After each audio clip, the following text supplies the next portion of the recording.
Yeah, I see everybody's joining in for the next panel discussion, A Tale of Two Archives.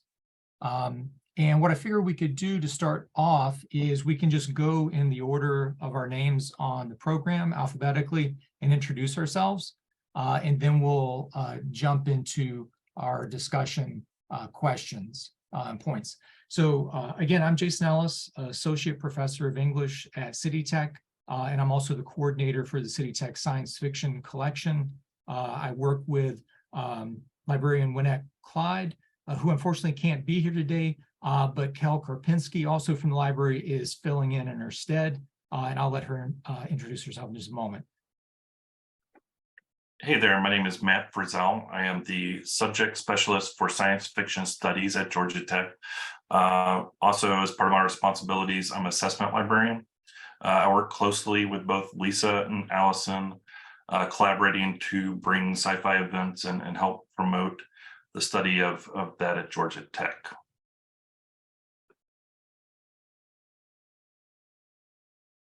And Kel, can you introduce yourself? Yeah, sorry. Hi, I'm Kel Karpinski. I'm the IT and Interlibrary Loan librarian here at City Tech. And yeah, I'm filling in for Juanette today, so I will try to help as best I can. Thank you. Alison? Hi, I'm Alison Reynolds. I'm the Research Services and Instruction Archivist at Georgia Tech. So a lot of what I do is coordinating our Archives and Special Collections Instruction Program Reading Room. But for the past 3 years, I've also been the curator for the science fiction collection in our archives. So that's kind of the whole life cycle of the collection, working with donors, buying things from auctions and dealers, the access part, processing, making finding aids, facilitating cataloging, and some of the programming and outreach supervising students. And I work a lot with our programming with Matt and Lisa, just generally with science fiction at Georgia Tech. Cool. Lisa? Yep. Hi, everyone. I'm Lisa Yaszek. I'm a professor of science fiction studies at Georgia Tech. I'm a Regents Professor of science fiction studies at Georgia Tech, which is, yeah, yay for science fiction, right? Getting a lot of recognition in the state of Georgia. I think it's exciting. I'm the faculty face of the science fiction collection at Georgia Tech, and I run the Sci-Fi Lab, which is an opportunity for primarily students, but really anyone at Georgia Tech who's interested in doing independent research, especially linked to the archives. It's a place where you can come and do that. And we'll be talking a little bit about that probably here this hour, and then you'll be hearing from my students. So shameless plug for the 11 o'clock panel as well. Cool, thank you. And so I thought we could start by telling everyone a little bit about what our collections are and the history of our collections. How did they came to be? Was there a first donor involved? And then how they've changed over time, name changes, policy changes. And I'll just, to start, I'll just say that I was an undergraduate at Georgia Tech when what is now the Georgia Tech Science Fiction Collection was inaugurated as the Bud Foot Science Fiction Collection. So how about Lisa and Alison and Matt, if y'all could talk about your collection first, because it's much more established than what we have at City Tech. Can I start with the deep history since I actually knew Bud? All right, so we've been doing science fiction at Georgia Tech, as many of you know, for 50 years now. We actually celebrated our 50th anniversary last year with a wonderful series of events. And my predecessor, Bud Foot, was one of the pioneers in science fiction studies. He taught one of the first accredited college level courses in science fiction in 1971 or 72.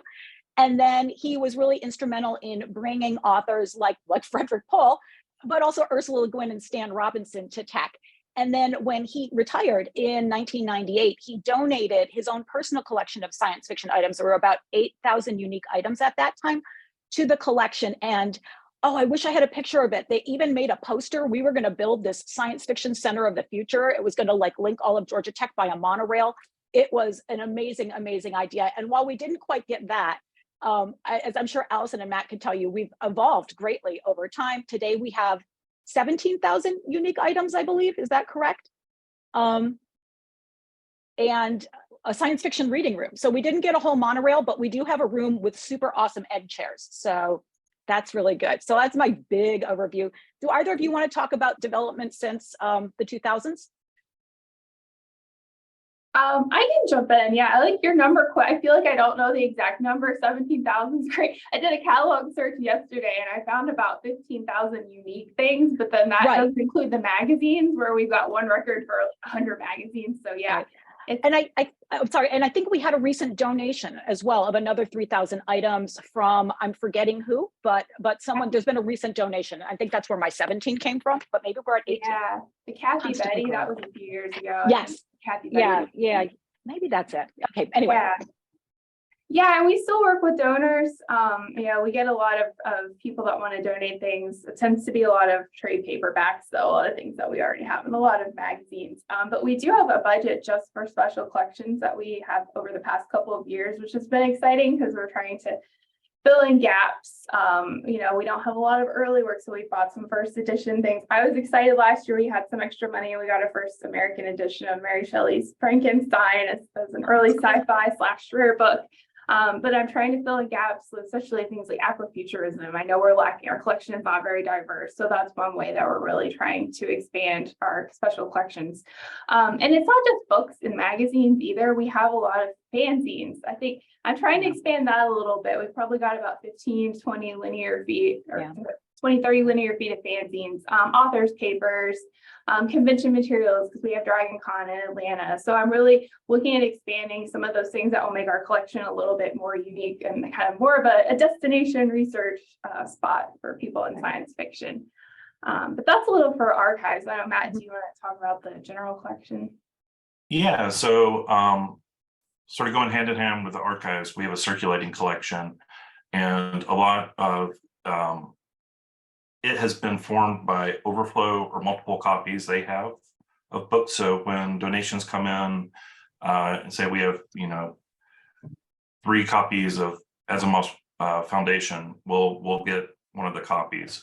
So that's really has helped us build that collection. So that's sort of how it relates to the archives. Can I mention just 2 more really cool things about our archives, and especially things that Alison and Matt have helped us build? Is that we are accepting author papers, and right now we have the papers of UG Foster, which is really marvelous. And we host the UG Foster, the winner of the UG Foster Award at Georgia Tech. This is something that we started in the pandemic, and that we're hoping to continue. And it's been really exciting for us all. And we also have a lot of materials on conventions, because Atlanta is ground zero for major science fiction conventions, right? I think Dragon Con is the obvious one. Some of you may know it. It's the largest media science fiction convention in the world. Officially, 85,000 people every year. Unofficially, so many people they can't tell the fire marshals, apparently. So that's kind of exciting and dangerous all at once, but that's science fiction for you, right? And of course, we also are we're starting to get materials from, as Alison had noted, we really want to grow in Black science fiction, because Atlanta is ground zero for Black science fiction as well as for cons. And in particular, I've worked with the State of Black Science Fiction Collective for the last 10 years. And we just hosted an event for authors who are the leading edge of Atlanta futurism. And so we're bringing their work into the archives as well. And that's cool because it's a living archive. Yeah, we got 22 book donations from that event and tried to drop some hints about other materials that they might have that they could donate. Yeah, I know that they're really excited to partner with us. And it's interesting because people always ask, well, why does the State of Black Science Fiction Collective partner with Georgia Tech rather than the HBCs, where there's also strong science fiction studies programs? But time and time again, a lot of the group either went to Georgia Tech or just simply they've had a lot of ties with us because we do so much with science fiction and science and technology. And many of them are scientists themselves. And I'll add that as far as our circulating and our popular reading collection, the archives and Lisa's work have really helped us build that because they get the eyeballs, they get the attention, and that's helped us get money from our administration and of course the donations to really build that and further grow the program. This is cool to hear, and it seems like there's like these patterns of a seed donation that kind of begins the possibility of a special collection in science fiction, but then also the growth of networking over time in order to build it, and the challenges that you face with like getting replicated materials, but finding other ways to reuse some of that, like with the circulating collection. And then also like as it grows, you're able to build more or gather more institutional support for supporting the collection and making it available, which is where we're kind of working toward right now at City Tech, starting on this journey that y'all have already established a trail for. I guess I'll start. I wanted to show you some pictures how we got started with the collection at City Tech. So this is Alan Lovegreen in his office. He's no longer at City Tech. He's out in California now. But you can see all the boxes there around his office. And then here's me in my office space surrounded by more boxes. And the idea was the anonymous donation was from a professor that Alan had a close connection with and offered to gift this whole collection of what amounted to 600 linear feet of material to an institution. And Alan and I made the pitch to City Tech that we need money to move this collection from where it was in California to Brooklyn, New York. And thankfully, they saw that there was a great value to this for a institution of that focuses on technology, much like Georgia Tech, and we were able to bring it. But the problem with City Tech is that there isn't enough money to support everything, and so a lot of things are do it yourself. So these boxes, we had to store in our offices for some months while the library worked on clearing space in their archives. And Cal, maybe you can speak a little bit about this, but my understanding was like the archives originally were just for institutional materials. Right, yeah, but there's never been sort of any, but before OneNet, there had never been sort of like any real like collection policy, or it was just sort of someone had something and thought, hey, maybe the library wants to hold on to this sort of thing, which I think a little of that still happens, but yeah, mostly just institutional repository. And so I guess there was a lot of work the librarians had to do to figure out like what could be removed from the archive. So there's questions of what needs to be kept, what has value and importance to the institution, and what things maybe were duplications or unneeded materials any longer in order to make space for the science fiction collection. And so you can see here, this is also our colleague, Aaron Barlow, who unfortunately passed away during the pandemic with his donation of Philip K. Dick novels. But I'm also showing this photo because of this polycarbonate push cart that I picked up from Lowe's. Because again, everything's do it yourself. We had no way of moving all those boxes into the library. So I got this cart so that we could stack it as high as Aaron's head is here with boxes and boxes in the bottom to counterbalance it, and would push them in to the library. And then Alan and I and some of our colleagues would shelve the materials over time until we could fill all that space. And so by my count right now, we have 10,519 items that have been inventoried, but that's not including 8 boxes of almost complete runs of Lily Queen and Hitchcock's Mystery Magazine, which we also received from that donor. And also it doesn't include more materials. This is my office today. We received over 20 boxes from Charlie Seelig, who reached out to me over the summer with more materials. Unfortunately, some of the boxes arrived the worse for wear, but we were able to salvage a lot of the material from that. But now we're entering into this period where some of these things that Mr. Seelig has sent us duplicates what we already received from the original donor. So now we're strategizing how to make some of these materials available in circulation. Maybe if we can convince our administration for a reading room like you have at Georgia Tech, so that students can have easier access than the way that we currently have to schedule visits to the archive, where me or Lynette or Kel or another librarian has to take time away from other work just to help visitors to the collection, because we don't have like a dedicated reading room or staff for our archives. So there's like these different challenges we're facing. Other thoughts you might have on just the general collection, Cal? No, just thinking a lot about, yeah, sort of like some of the challenges of the collection. Sorry, the light goes off in my office. We're on a timer here. Apparently I wasn't moving around enough. Yeah, but thinking about, yeah, challenges of access and staffing and funding and facilities and all these sort of things, I think come up here a lot, and especially with the sci-fi archive. And I think maybe that could be our transition to the next part of our discussion, is about the different kinds of challenges the collections face in order to make them available, to work through acquisitions, how to make space, facilities, environmental issues, culling, reallocating materials, labor issues to make these things available, and administrative support. So Lisa, Mathew, and Alison, do you want to talk a little bit about some of the challenges that y'all faced and how you've overcome them maybe? Yeah. Well, I'll tell you one thing. Oh, sorry. Go ahead. Oh, you can go ahead. You can, sorry. No. You go.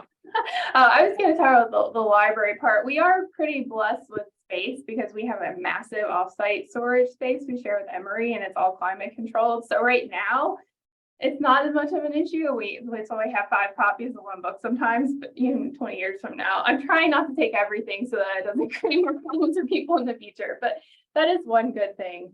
But we definitely have staffing issues. I mean, I do like 4 things. I do reference instruction, science fiction, and rare books. And so I don't always have time to dedicate as much to science fiction as I'd like. I have stuff sitting in my office that needs to be processed, like we bought some correspondence from Arthur C. Clarke like 6 months ago, and I haven't processed it yet. So stuff like that, I would say, is our biggest issue in terms of archives. Now we have a student worker. Thankfully, we have money from a donor, and Lisa recommended one of her amazing students. She's actually graduating. Today's her last day. She's wonderful. I'm happy for her, but sad to lose her. But because of her, we've been able to do a lot more description. We've actually taken our magazines, and because our catalog is a little messy, I don't know if we're going to talk about cataloging later, but people were having so many issues with that we actually made finding aids for most of our long-running titles, and our student order was able to really itemize the inventory what we have. So now we actually know how many we have and where our gaps are, and can request individual issues instead of grabbing a box and flipping the whole thing to see if we have an issue. So that's been amazing, but definitely we could use more people working in science fiction. Matt, do you want to go, or should I? Go ahead. Okay. I was going to say, I mean, I think I've been at Tech longer than, no, Matt and I have been here at the same time. Alison, I'm not sure how long we've both been here, but as I'm sure Matt knows, and maybe you do too, Alison, a lot depends on who your dean is and who, if in my case, your department chair is. Sometimes we have money and sometimes we don't, right, to do things. And I think that the current dean of the library has been very enthusiastic supporter of science fiction studies. The previous dean was super sweet and supportive as much as she could be, but she just couldn't really wrap her head around it. Like, you could just tell she was always trying. But it helps to have someone who's really into it. It also helps that we're at a good time at Georgia Tech when Tech itself has decided to double down on its commitment to the arts. And whether or not that results in actual dollars to us, I think it results in some general goodwill, and that helps as well. And those are just sort of things that are luck. In terms of, the kind of work I do, I run a science fiction lab, like I had mentioned. It's an independent space where students from any discipline at any level and interested faculty and staff can come and do either independent science fiction research, possibly linked to the archives, or independent science fiction creation. And the difficulty with that is I've been running this lab since 2004, as Jason knows, because he was my first graduate out of the lab. And I know, and we just keep replicating ourselves. It's academia, right? And that's great. But in all this time, in almost my 18 years of running this lab, I have never had a guaranteed line of income with which to pay my researchers. Like every semester, it's a scramble to try to find money. And it feels silly because we're doing things like getting undergraduates experience in like working on, in published works and on books and getting them pipelines into jobs in libraries and with publishers. But just for whatever reason, like getting the funding to keep it going, it's just always a trick. So if any of you are looking at creating an endowed chair and would like to send it to Georgia Tech instead of to Jason, well, we'll fight you for it. We'll fight, right, Jason? Or how about 2 small ones? Because I think we both have a lot we could do. I mean, it's like, even if I had like $5,000 guaranteed dollars a year, minimal amount, like the amount we could do would be amazing, even more than what we're already doing. Right, is that mad scramble is always like the challenge, and is something that we here at City Tech haven't been able to work through yet, to find like both the students that can do the work as well as funding to support those students to help us with the collection. Yeah. And I guess part of it is really one of the points Alison raised earlier about making the collection available. I'm gonna drop into the chat a link to our library, the City Tech Science Fiction Collections website. And one of the ways that we've had to work with the collection to let people find what's available there is, it was, again, do it yourself. I knew when we shelved everything that the shelves had a numbering system. And one of the first things I did was, in the second link I just dropped, was create a photographic inventory of everything on the shelf. So each shelf has its own photograph, so I can at least use the spines as a guide for where something is.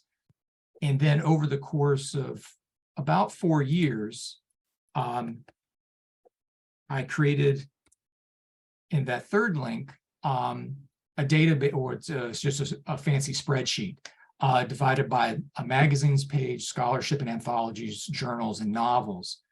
I had some colleagues that helped me a little bit with it, but it was something that we primarily worked on over the summers to try to say what shelf a particular item is on, and then have to use this with other resources like the Internet Speculative Fiction database to find particular stories that may be in a magazine, for example.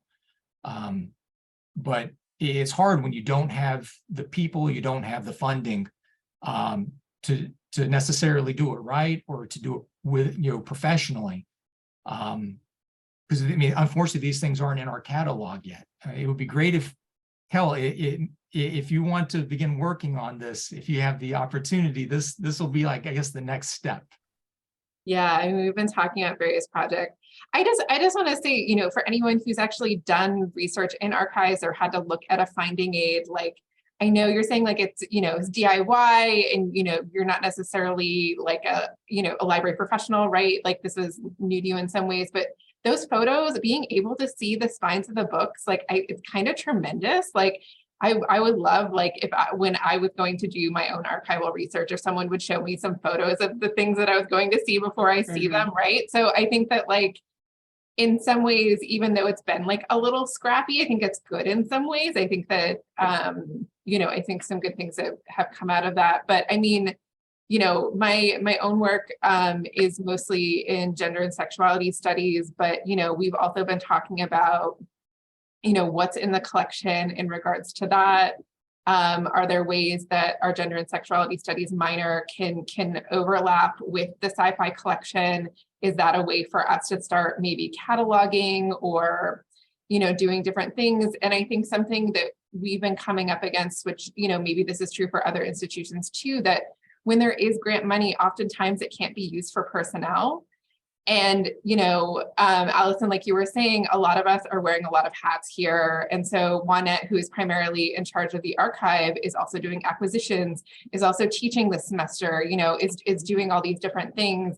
And so I think when we're thinking about funding, it's like, oh, it'd be great if we could get someone in here to like help us catalog this. But so often the funds are not for personnel, or not for that sort of thing. Mm-hmm. And so I think we've been thinking like more creatively, like, yeah, are there ways to get students involved? Are there other things that we can do to make this happen?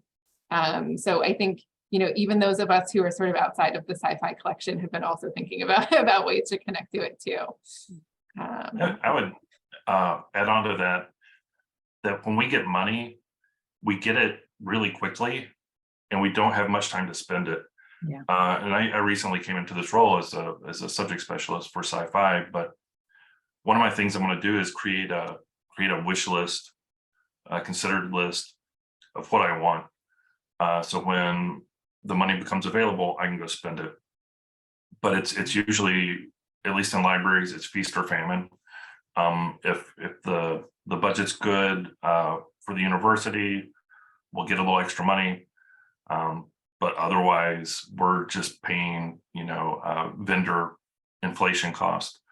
So yeah, spending that money is a challenge because it just either we have it and they give it to us very quickly, or we don't.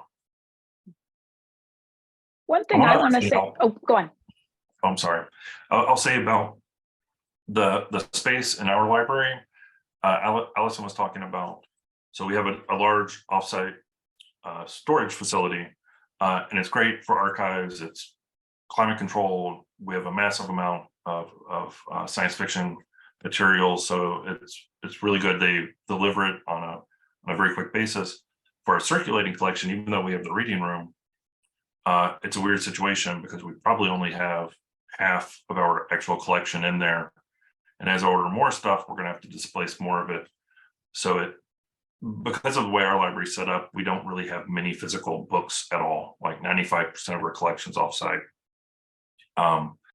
So we don't have that browsing experience, which especially I think a lot of older, myself, maybe a couple of you other people on here, going to the bookstore, going to the library and doing that browsing experience, the students don't get to experience. So our space situation's a little weird that way.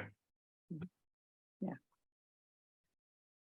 So I just wanted to say something in relation to what Kel said, and then Matt too. And not to be like a half glass full person, but I do agree with Kel. There is a certain weird advantage to when you don't have a lot of institutional support, you also don't have a lot of institutional eyes on you and a lot of institutional control on what you do. And you can fly under the radar and you do get to shape your own narrative.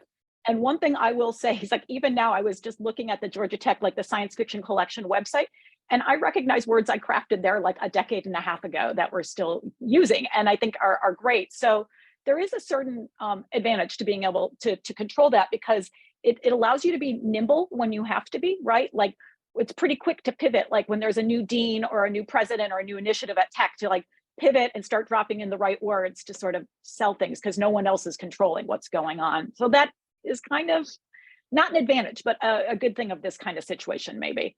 And as Matt was saying, it's true that we don't have a lot of books. I didn't realize we didn't have the entire reading collection out, but that makes sense. On the plus side, I will say, when Georgia Tech Library went through its massive renovations, we've been renovating for what, 5-10 years now, you guys? It's beautiful, but it's been a big project.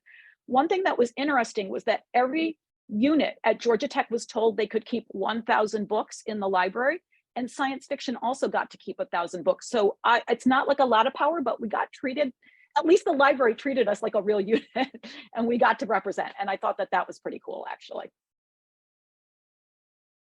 It's cool that y'all were able to get that kind of, you know, clout within the library. Because I mean, you imagine like the how big like the nanotechnology center is at Georgia Tech. You know, they get 1,000 books, but also science fiction gets 1,000 books, right?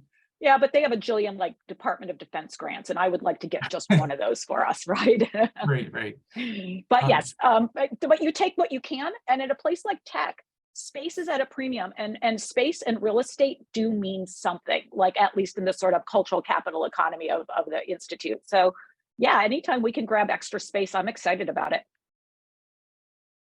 Cool. And you're thinking about the browsing experience like Matt was talking about that's changed because of Georgia Tech's shift to, you know, so much offsite storage with Emory.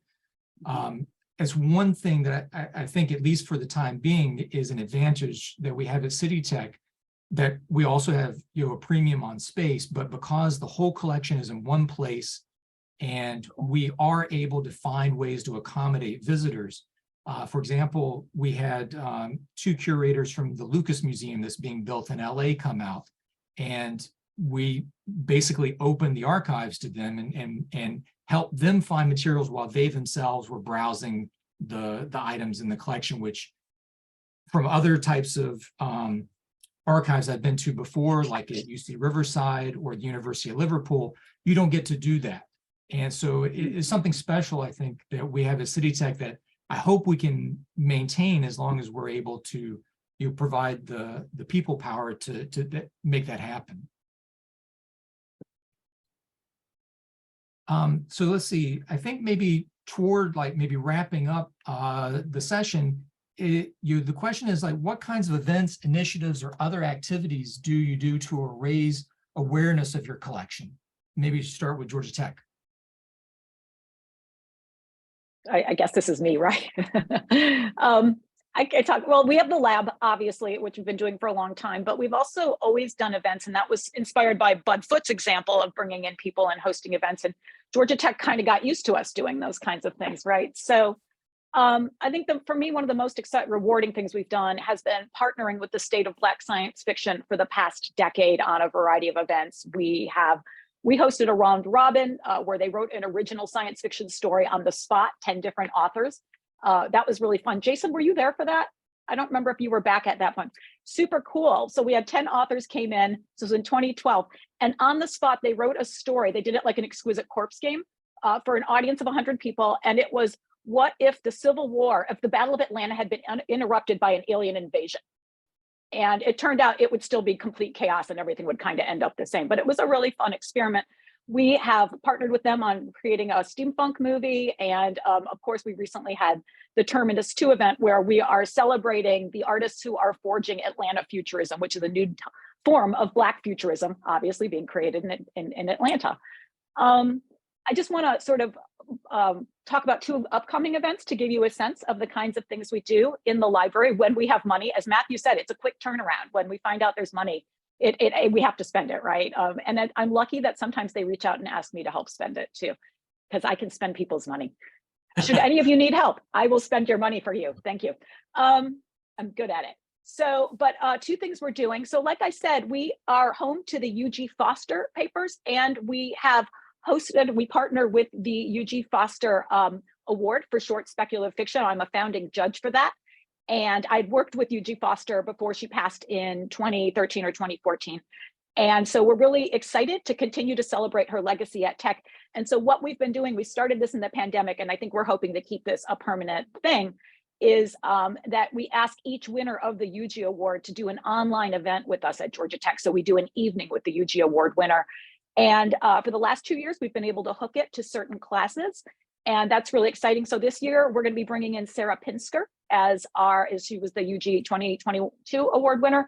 So she'll be joining us at Tech, I think probably in maybe February online. And that will be an event that will be free and open to the public. So if anyone's interested, reach out. Happy to add you to the Sci-Fi at Tech mailing list, so you'll know when this will happen. Our second event we're very excited about is that we're going to be bringing Charlie Jane Anderson in late April to cap off the book tour for the 3rd book in her Unstoppable series. As some of you might know, the Unstoppable series is a critically acclaimed, award-nominated series. It's a queer young adult space opera that has been optioned by Michael B. Jordan for Netflix Studios and has already been assigned a showrunner and is currently under production. So we're very excited to bring her to Tech. She'll be completing, like I said, the book tour for the 3rd book and then stopping to celebrate with us at the end of our semester. So again, if any of you want to join us, I hope we'll probably be able to do this as a hybrid event. If nothing else, we'll certainly record it. Would love to have you participate from afar if possible. Or if you're in the Atlanta area, hit us up, come join us, celebrate with us.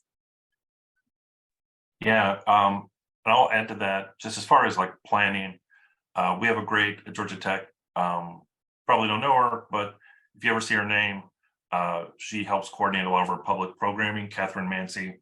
She's amazing.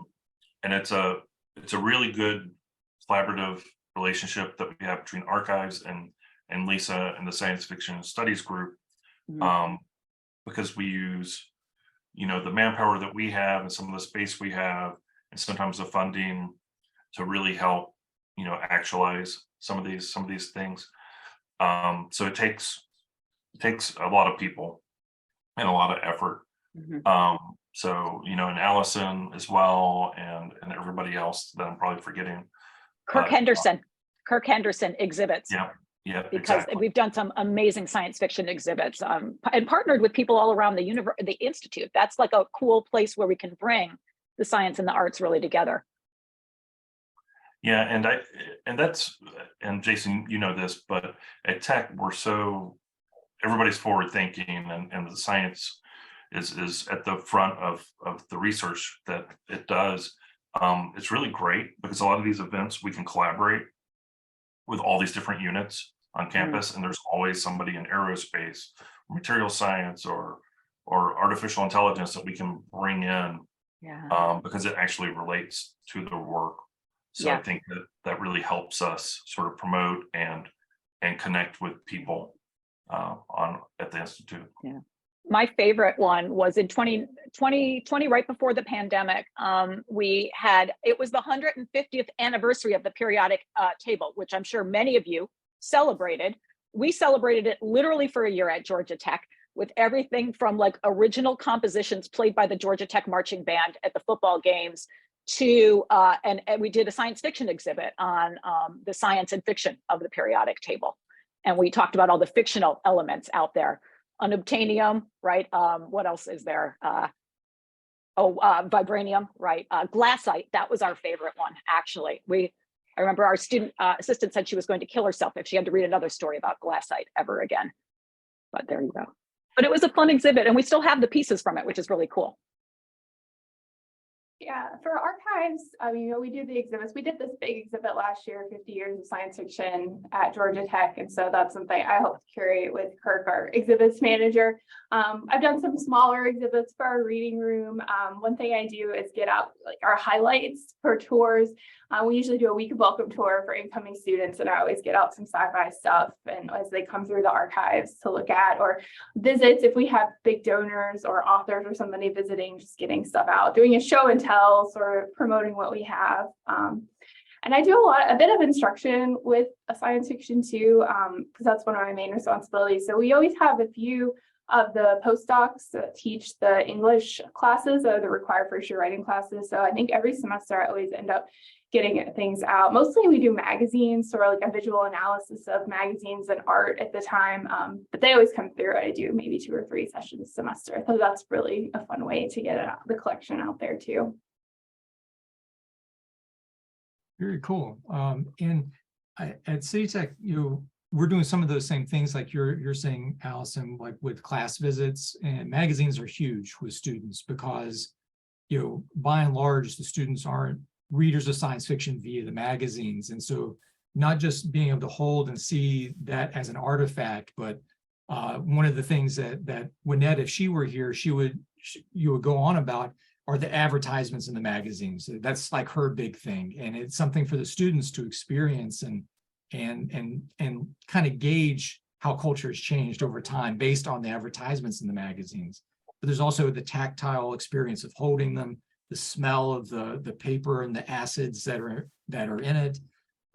So I mean, there's some really cool things that students get to experience that way. And also at City Tech, before the pandemic, we're doing exhibits and the lead up to the symposium as a way both to show off aspects of our collection, but also to get students excited about the symposium coming up. Hopefully we can start that back next year. That even though the campus is reopened and the city's back alive, it's still, we're not quite back where we were before 2020. So that's what we're going to be working towards.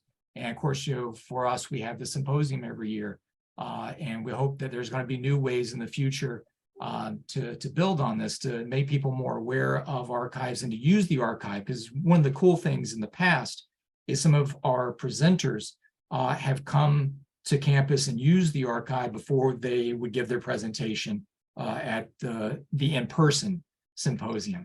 So again, once we can reopen and get things happening in person more, maybe more of that will happen in the future. And gosh, I just had a thought about that. Maybe it'll come back to me. But we have a couple of questions. I think it's okay if we maybe run a couple minutes long. So Joe Walton asked us, so cool to hear about all this stuff. Question for everybody. How would you recommend researchers interact with the archives remotely? How much is digitized and publicly available? Are there opportunities for proxy research?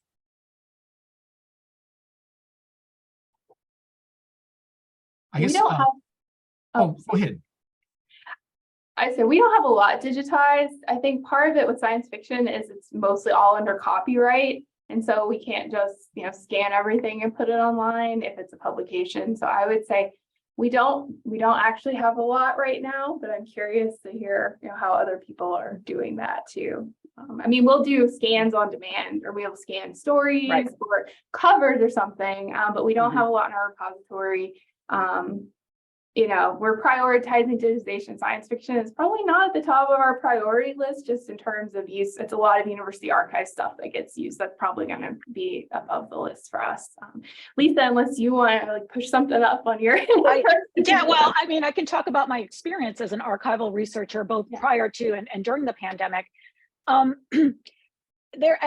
Alison's right. Most university libraries don't have a lot of things scanned and online. And I think that there are some good reasons for this. In part, it's not always the prioritized kind of work we want to do. There are issues of copyright, but even when there's not, like with the old magazines, first of all, a lot of fans have already put the old magazines. Everything that's not on copyright is kind of available online already. And so in my experience, when I shifted to doing primarily online archival research in the pandemic, it was pretty effortless, frankly, because on the one hand, like I said, everything that's off copyright, like the fans are the best. Richard Untz, if any of you know this man, I someday want to shake his hand and buy him a drink. He has been absolutely great. And Internet Archives actually has almost all the old pulp magazines online right now as well, especially Gernsback stuff, because for all his talk about copyright, the man never copyrighted anything, which is really hilarious, I think. So that helps. But what is great, and what libraries honestly have been good at since the mid-2000s and just get better and better at in the pandemic, is the vast network of archivists who, if you say, I need to find this story, they send it out into the cyberspace, and into cyberspace.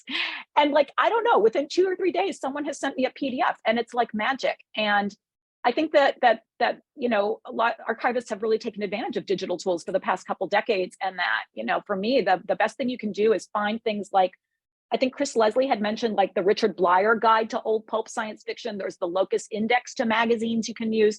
There are a number, if you can find those guides to sort of get into the archive, the librarians, then you people are the best as far as I'm concerned. I know my favorite is when one of you gets excited about one of my projects and starts doing the research for me, because sometimes that happens.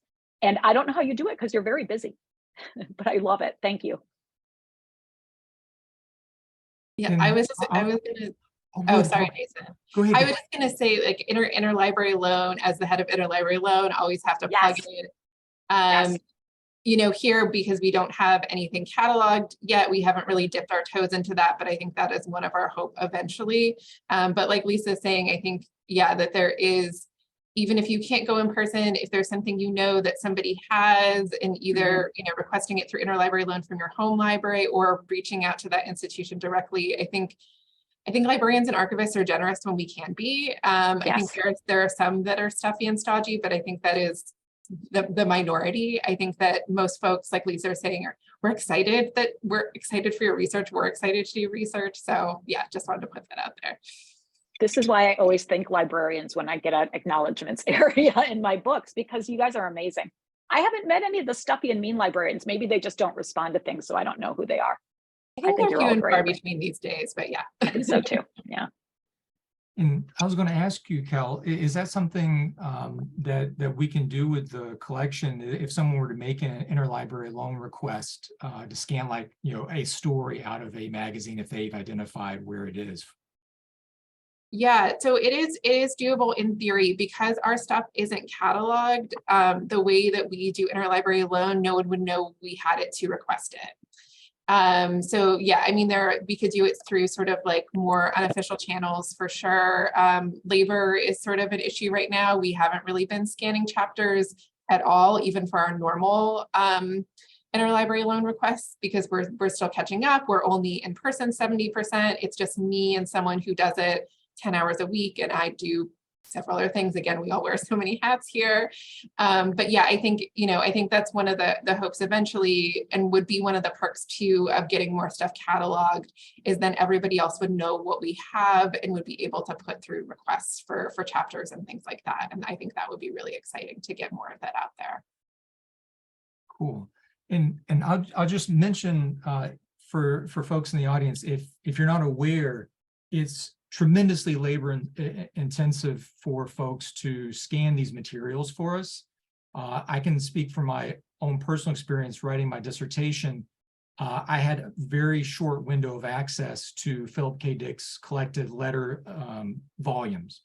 And I'll admit openly in public here that I did create a copy of all of his collected letter volumes. And it took me the whole time that I was allowed to actually hold the materials. And that was me working like hours a day with my specialized camera setup, with my open face book holder. I mean, it's a tremendous amount of labor that goes into this. And so, yes, I thank librarians for all the work that they helping. Cal, being interlibrary loan librarian, deserves like a badge of honor for this kind of work. Let's see, we have another question also from Joe. Science fiction writers and archivists both have a shared concern for the future, including long-term sustainability. I wonder if anyone can comment on climate change and the archive. Is there work ongoing to decarbonize the archive's activities and/or manage the climate risk, whether physical risk or transition risk from changing social and economic circumstances? We'll end on this question. Anybody have some thoughts, climate change and archives?